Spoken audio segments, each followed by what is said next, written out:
सरस्वती नमस्तुभ्यं वरदे कामरूपिणी।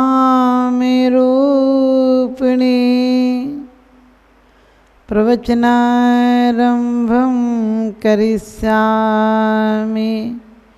सिद्धि भवतु मे सदा।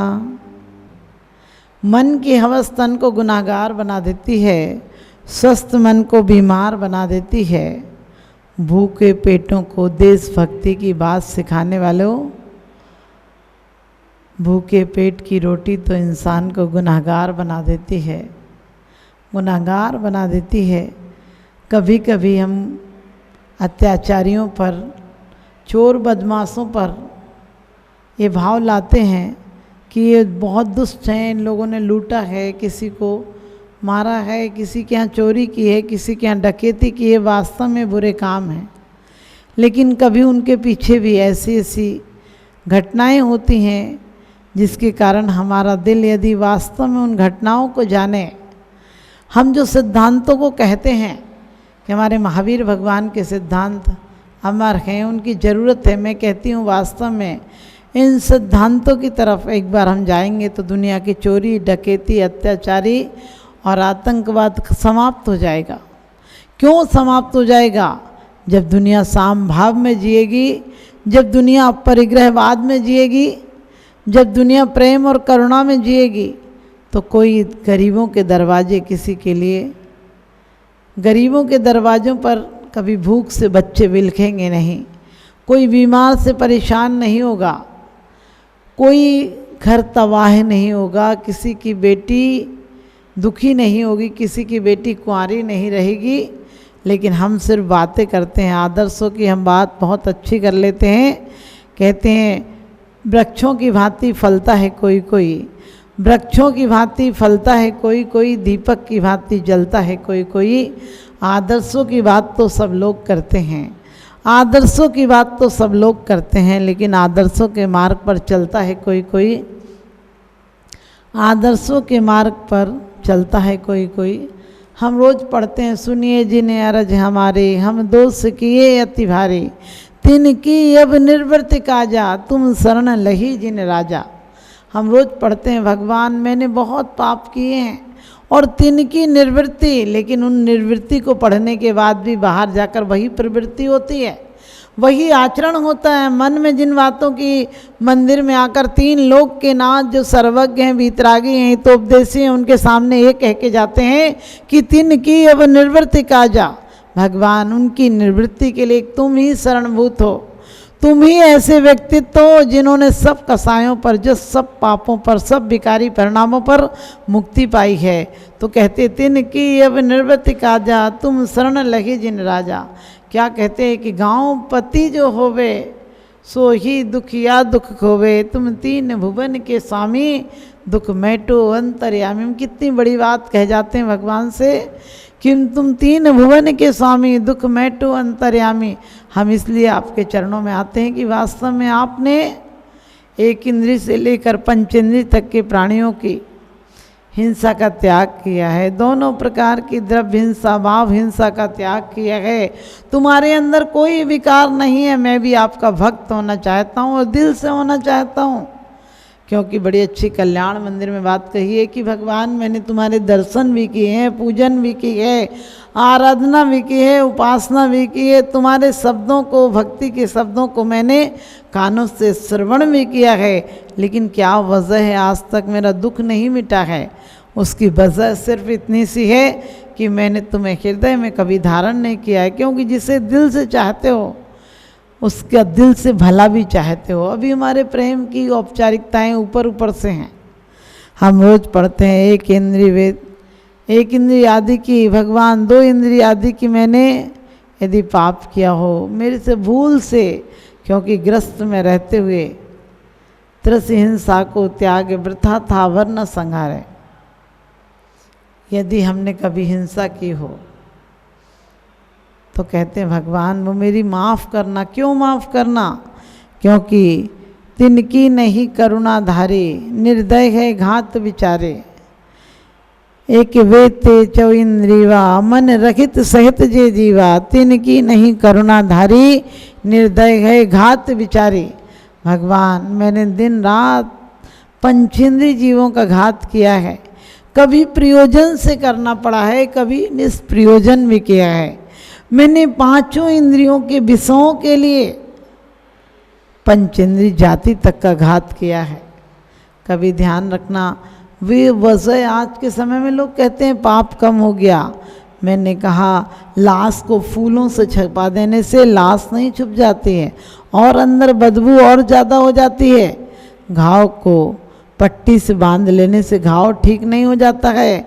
यदि घाव दिखेगा तो हो सकता है कोई मवाद निकाल दे, हो सकता है कि कोई ठीक करने का उपचार करा दे, लेकिन जब तक तुम घाव को ढांक के रखोगे तब तक घाव और बड़ा हो जाएगा, नासूर हो जाएगा।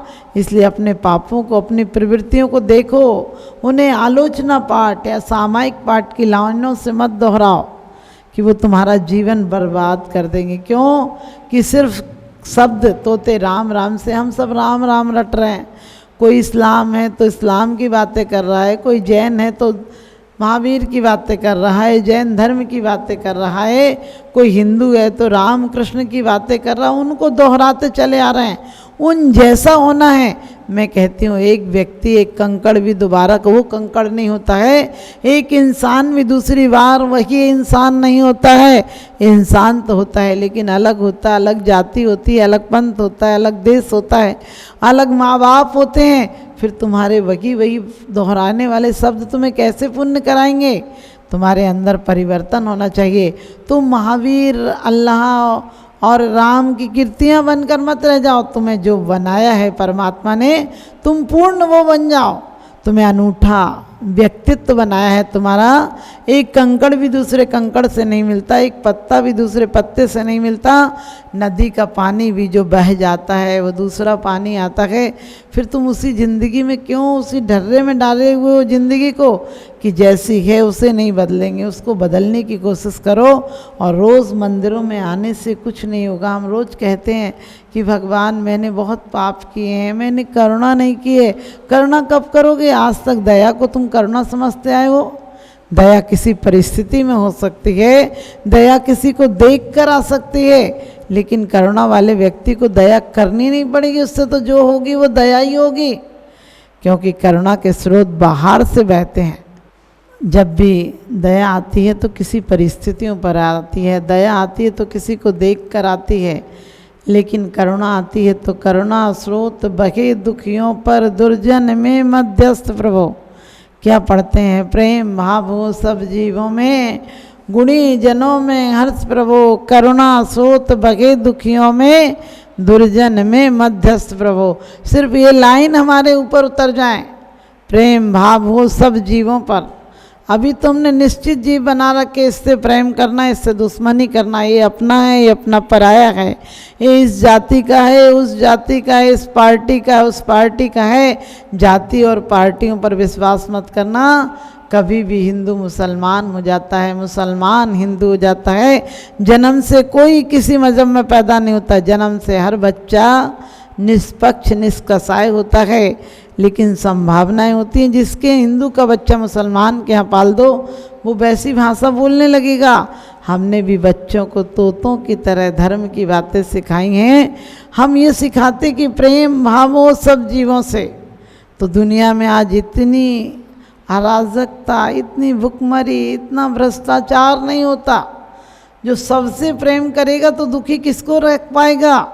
एक तरफ हमारे अमीरों के यहाँ अंबार लगे हैं गड्डियों के, और एक तरफ गरीब आदमी भूख से तड़फ तड़फ कर मर रहा है। हम क्यों नहीं सोचते साम्यवाद, समाजवाद, कब तक लोकतंत्र, कब तक आएगा? लोकतंत्र बातों से नहीं आएगा। लोकतंत्र जब आएगा जब हर लोक कल्याण की भावना हर व्यक्ति के अंदर होगी। आज दुनिया में भारत न गरीब है, न लाचार है, न किसी तरह से मोहताज है। आज यदि कोई दुख की बात है तो इंसान का सोचने का जरिया बदल गया। अपना पेट आओ, हम न जाने खाओ। आदमी कैदी की तरह हो गया। सब उस शिक्षे से बाहर नहीं निकलना चाहता है। हम दो हमारे दो, सिर्फ अपने बच्चों का, अपने परिवार का भला चाहता है। अपने बच्चे करोड़ों रुपया लुटा दे तो लगता है उन्हीं के लिए तो कमा रहे हैं। पड़ोसी का बच्चा दर्द से, तकलीफ़ से, गरीबी से, बीमारी से मर जाए तो हम उसके लिए 100 रुपया देने को तैयार नहीं होते। ये हमारा दिल है, ये भावना है, ये नारा है, जियो और जीने दो का। इस तो बहुत तुम्हारी आचरण बिल्कुल विपरीत है। इसलिए आचार्यों ने कहा है, अमित गति स्वामी ने कहा है कि वास्तव में तुम सब जीवों से प्रेम करना। तुम्हारे संबंध, प्रेम के रिश्ते आजकल पहरेदारी की तरह हो गए। पत्नी कहती है मुझे ही प्रेम कर सकते हो, दूसरे को करा तो बस झगड़ा हो जाएगा। पति कहता है सिर्फ मेरी तारीफ कर सकती है, मुझे देख सकती है, किसी दूसरे को देख लिया तो गलत हो जाएगा। मास्टर चाहता है सिर्फ मेरी इज्जत करे, दूसरे मास्टर की इज्जत नहीं करे। दोस्त चाहता है कि सिर्फ मुझे प्यार करे, दूसरों को प्यार नहीं करे। अरे कैसी पहरेदारी है, ये तो आतंकवाद है, ये तो तुम्हारी कहना चाहिए हुकूमत का दुष्प्रभाव है जो तुम पहरेदारों की तरह खड़े हो। प्रेम तो बहुत लोगों से हो सकता है, बहुत लोगों के लिए हो सकता है। प्रेम उस फूल की भांति है जो हर को सुगंध देता है, आने वाले को भी सुगंध देता है, जाने वाले को भी सुगंध देता है, और कोई नहीं आए नहीं आए तो भी पथ को सुगंधित करता है। प्रेम उस सूरज की भांति होता है, तुम दरवाजे खोलो तब भी आएगा, नहीं खोलो तो दरवाजे तक खड़ा रहेगा।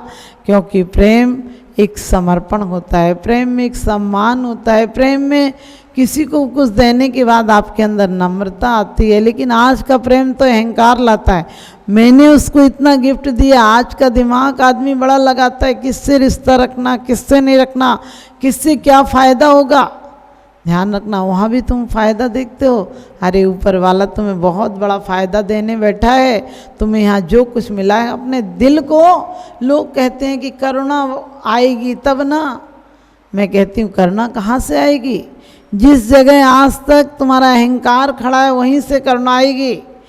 जिन धाराओं से, जिस शरीर की ऊर्जा से तुमने अभी तक क्या घमंड अहंकार बहाया है, उन्हीं स्रोतों से उन पत्थर को हटा कर देखो, अपने अहंकार के पत्थर को हटा कर तो देखो, तुम्हारे अंदर करुणा के स्रोत बह जाएंगे। हम सिर्फ शब्दों से कहें करुणा स्रोत बहे अंतर से, अरे कैसे अंतर से बहेगी। तुम्हारे दिल किसी के लिए ये एहसास करो कि उस जगह तुम होते तुम्हारी क्या हालत होती।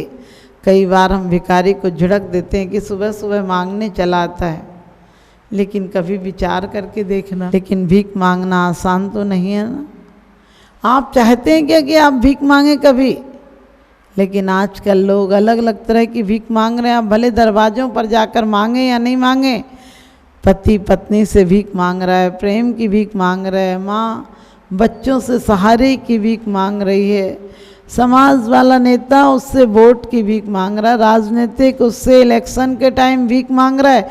भीख कौन नहीं मांग रहा है, फिर कहते हैं हम सम्राट होने का दावा करते हैं। भीख यदि कोई नहीं मांगता है तो सच्चा धर्मात्मा नहीं मांगता है। वो कहता है चाहे बाहर से मैं दरिद्र भी रहूं, लेकिन परमात्मा तेरा शरण नहीं छूटे, बस इतनी सी कृपा करना कि मैं चक्रवर्ती भी नहीं होना चाहता हूँ। तुम्हारे प्रेम के बिना, तुम्हारे भक्ति के बिना चक्रवर्ती पद भी तुच्छ है, और तुम्हारी भक्ति के साथ भिखारीपन भी, दरिद्री होना भी मुझे श्रेष्ठ है। क्योंकि अंदर की जब संपत्ति का आभास हो जाता है तो बाहर की संपत्ति क्या मायना रखती है, अपने आप छूट जाती है। हम स्वच्छंद पक्षी की तरह हों, खुले आकाश में विचरें, हमारा दिल इतना महान हो, कोई किसी के घर कभी आए खाकर चला जाए, अरे ऊपर वाले ने इतना अनाज दिया है कि तुम दुनिया को लुटाओगे तो दुनिया वाला तुम्हारे घर में और भेज देगा। जितना लुटाओगे दोनों हाथ लीजिए, यही सयानों काम। कहते यही समझदारी का काम है कि ऐसे कोरोना के काल में बीच में लोग पैसा खा रहे हैं, लोग लाशों पर घूस ले रहे हैं, जलाने पर पैसा ले रहे हैं, डॉक्टर दिखाने पर पैसा ले रहे हैं, चेकअप कर रहे हैं, उसके बाद भी यदि 500 की फीस है 5000 ले रहे हैं, जो 1000 रुपये की दवाई है उसके 1 लाख रुपये ले रहे हैं। कहाँ इंसानियत खो गई है, इंसान की इंसानियत गुम हो गई कहाँ, साये में आदमी है मगर आदमी कहाँ।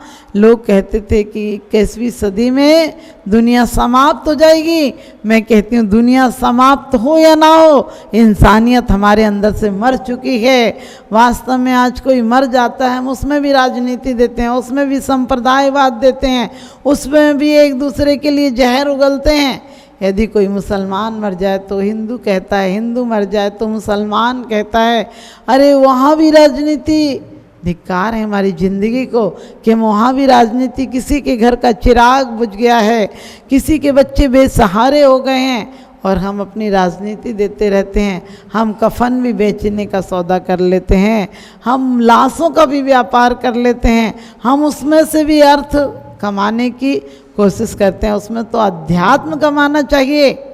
और इसीलिए कहा है भगवान हमारे अंदर प्रेम नहीं जो बाहर से आता है, जो गिफ्टों से आता है, जो बोल चाल से आता है। हम प्रेम की कितनी भी किताबें पढ़ लें, किताबों से प्रेम नहीं आता है। बल्कि कोई राइटर भी हो जो प्रेम पर किताबें लिखता हो तो वो राइटर तो हो जाएगा, लेकिन उसके अंदर जो रहा सा दिल था वो भी ख़त्म हो जाएगा। एक बार कहते हैं कि एक व्यक्ति अपनी पत्नी के साथ जा रहा था, उसके 4 बच्चे थे।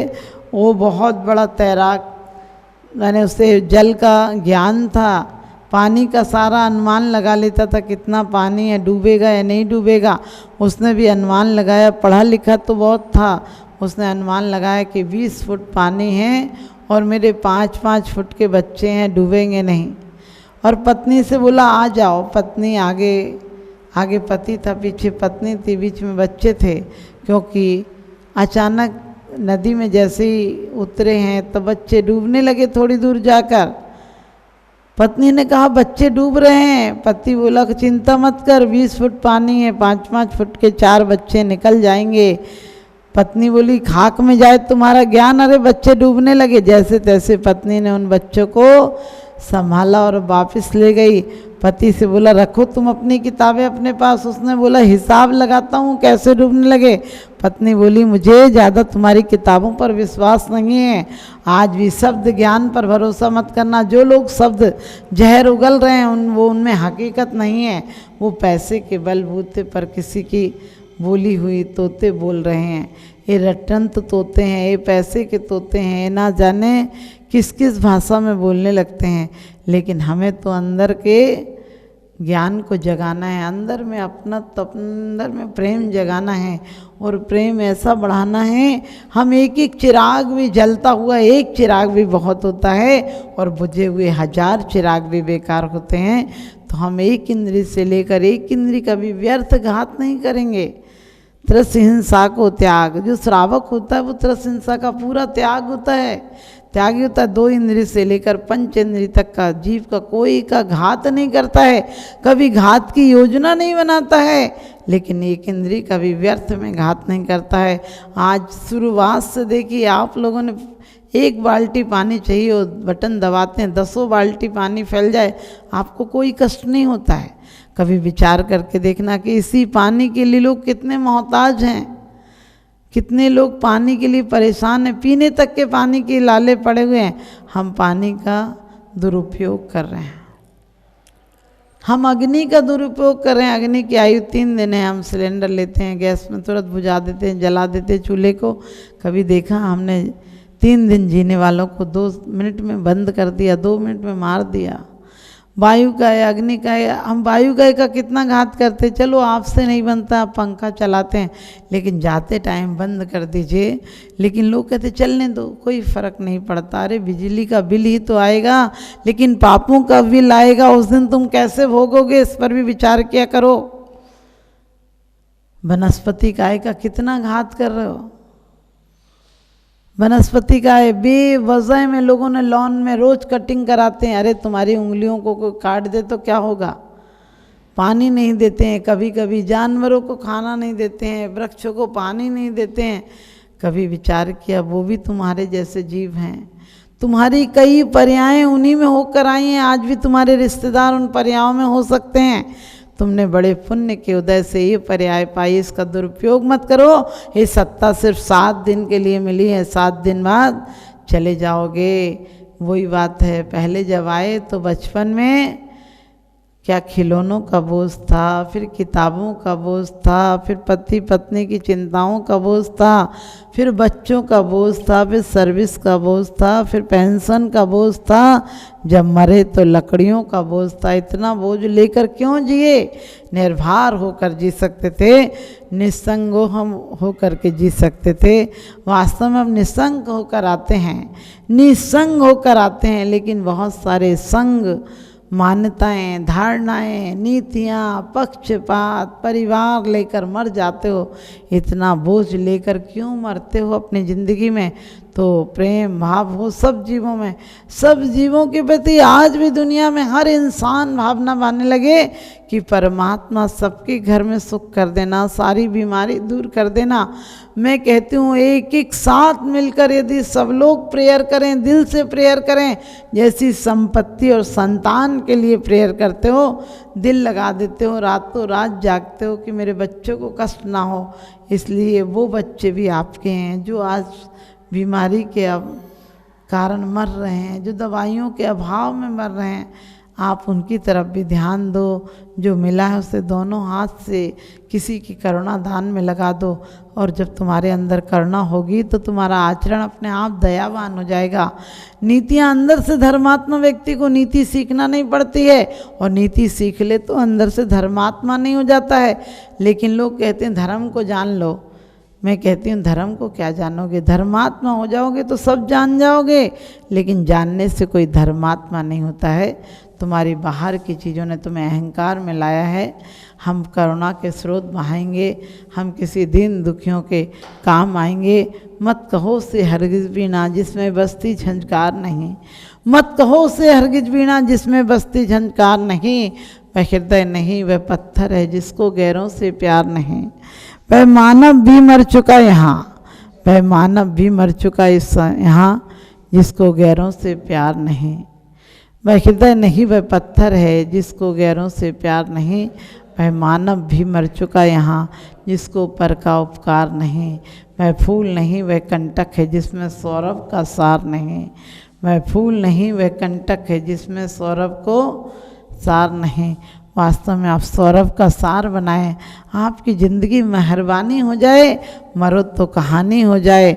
आज आप देख रहे हैं हज़ारों लोग मर रहे हैं, कोई आकर मरा, कोई जाकर मरा, कोई खिलाकर मरा, कोई खाकर मरा, लेकिन धन्य जीवन उसी का है जो किसी के काम आकर मरा, जो प्रभु के गुण गाकर मरा।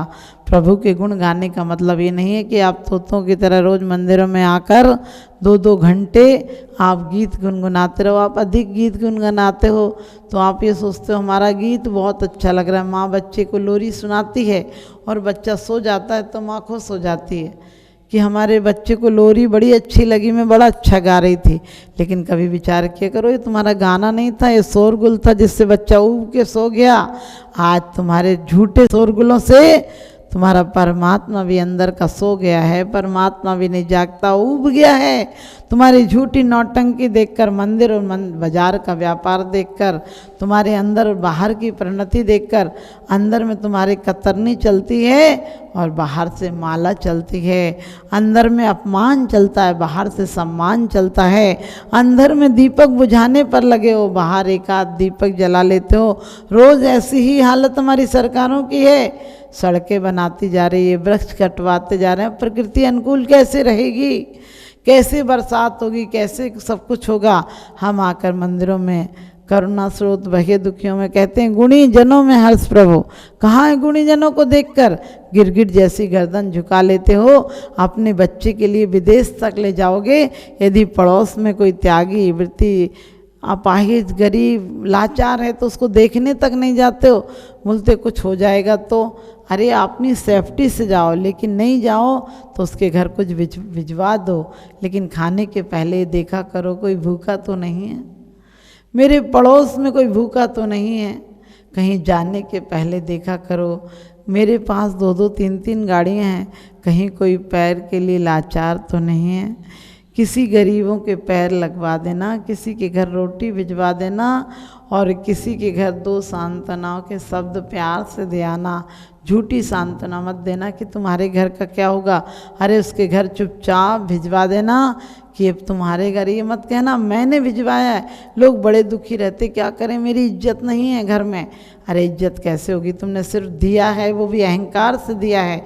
यदि तुमने प्रेम से दिया होता और कोई चीज़ प्रेम से ली होती तो लेन देन से प्रेम बढ़ता है। तो परमात्मा ने भी तुम्हें ज़िंदगी दी है, तुम उसके बदले में जो भगवान के आत्मिक गुण हैं, जो हमारे आत्मा के आत्मिक गुण हैं, जो हमारे आचार्यों ने बताए हैं, प्रेम हो, करुणा हो, दया हो, परोपकार हो, ये सब हमारे आज तक जो विपरीत धारा बह रही है वो अच्छी धारा बहेगी तो आपके गुणवान हो जाओगे आप।